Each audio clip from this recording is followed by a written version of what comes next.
Quick, what's the first thing you need to do to become wealthy? Win the lottery? Inherit a fortune from your long-lost rich uncle? Land a massive raise? Nope. Building wealth doesn't start with money. It starts with how you think and feel about money.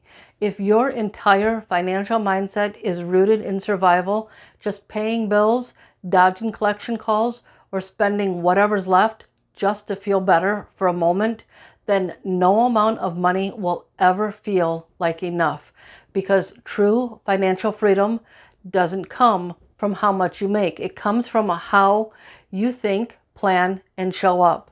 And here's the part most people miss. You can start changing that right now, and it only takes 5 minutes a day. I'm Rose Colburn, and welcome to the 30-Day Budgeting Challenge, where I'm giving you one quick tip every day to help you take control of your money. I hear this line all the time. If I could just win the lottery, all my problems would disappear. And honestly, I get it. But here's the truth I wish more people would understand. Winning the lottery doesn't fix everything. It just gives you bigger problems. Because if you don't have a healthy relationship with money, more of it only magnifies the chaos.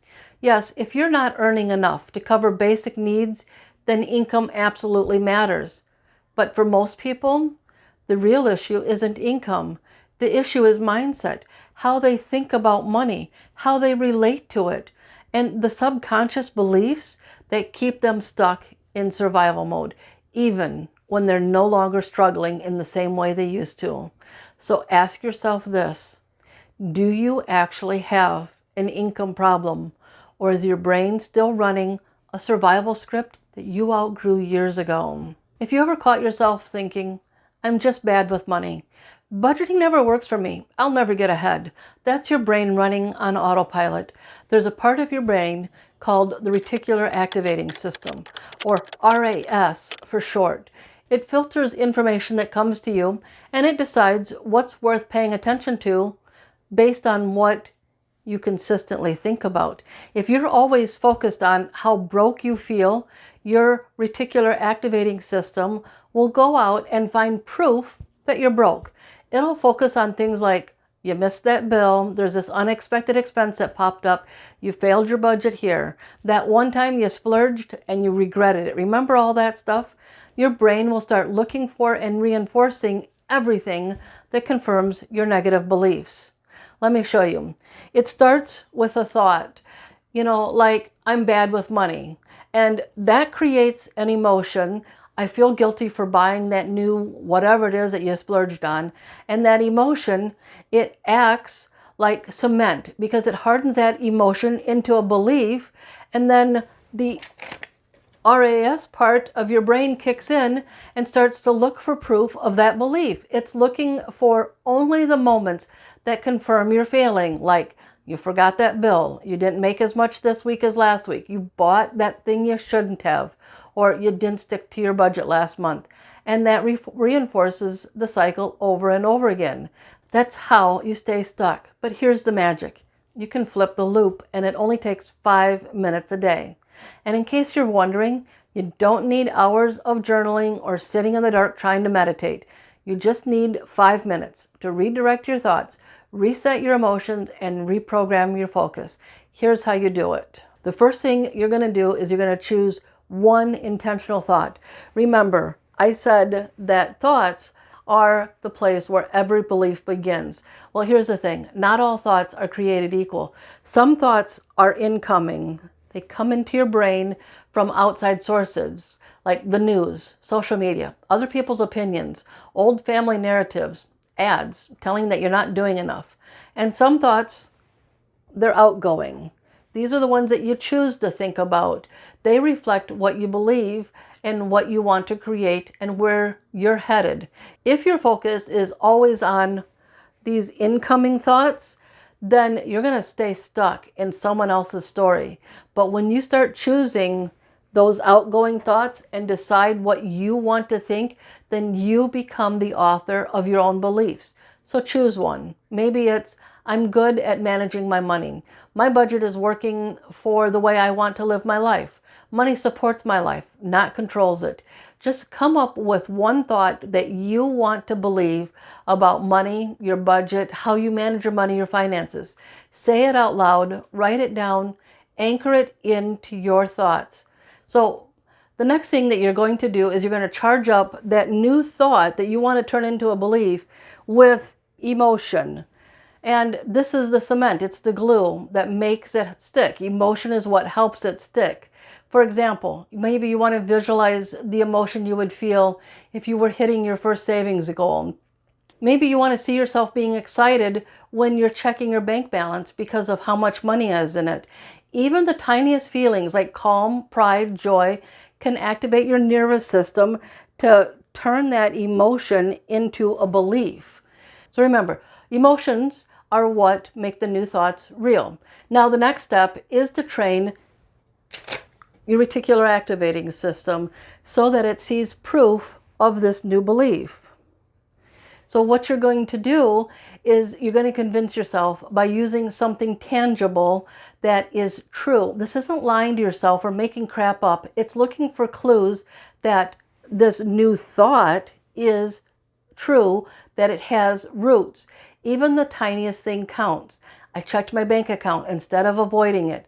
I stuck to my food budget yesterday. I put $5 in my savings account. I watched this video to learn about finances instead of scrolling through social media and focusing on a bunch of dumb crap. That's proof. And your reticular activating system just logged it. So if you follow this system, just 5 minutes a day, and that's it. And you want to know something? The first time I heard about this, I thought that was a load of crap.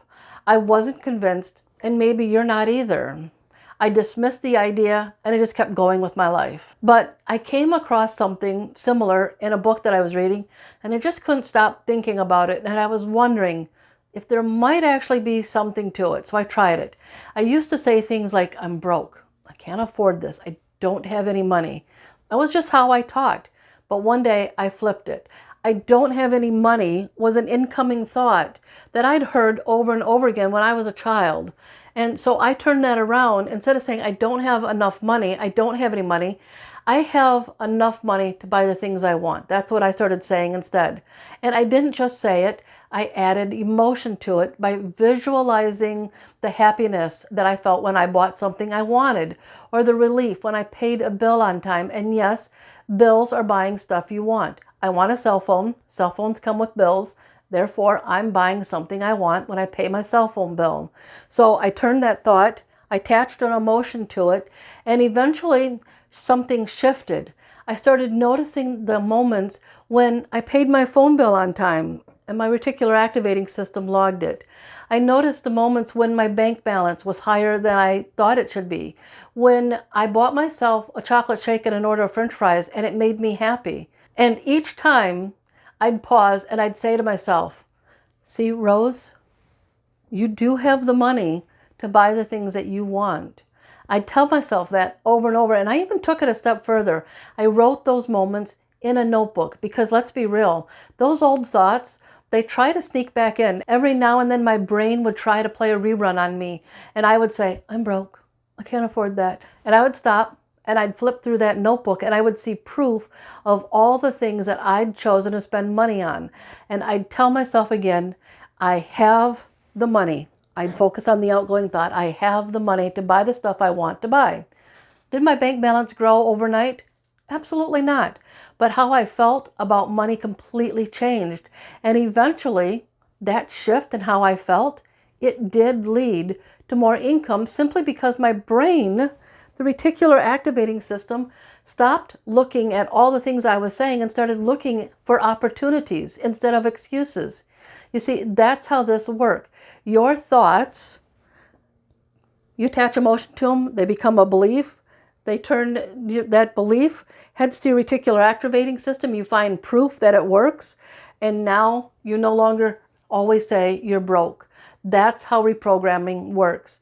So your challenge for today, notice one incoming thought, just one. Figure out one incoming thought that you keep seeing that no longer is part of what you want to believe.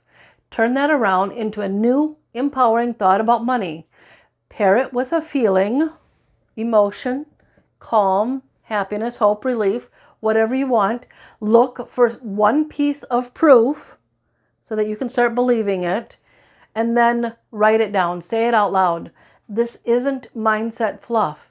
It's neuroscience, and it works. Wealth starts from the inside out, and changing your mindset is just one piece of the wealth process. If your reticular activating system is still focused on lack, fear, or survival, that's exactly what'll keep you noticing and attracting. Watch this video to learn more about how to reset your mindset, and join me again tomorrow for another video on the 30-Day Budgeting Challenge. Thank you for watching, and I'll see you in the next one.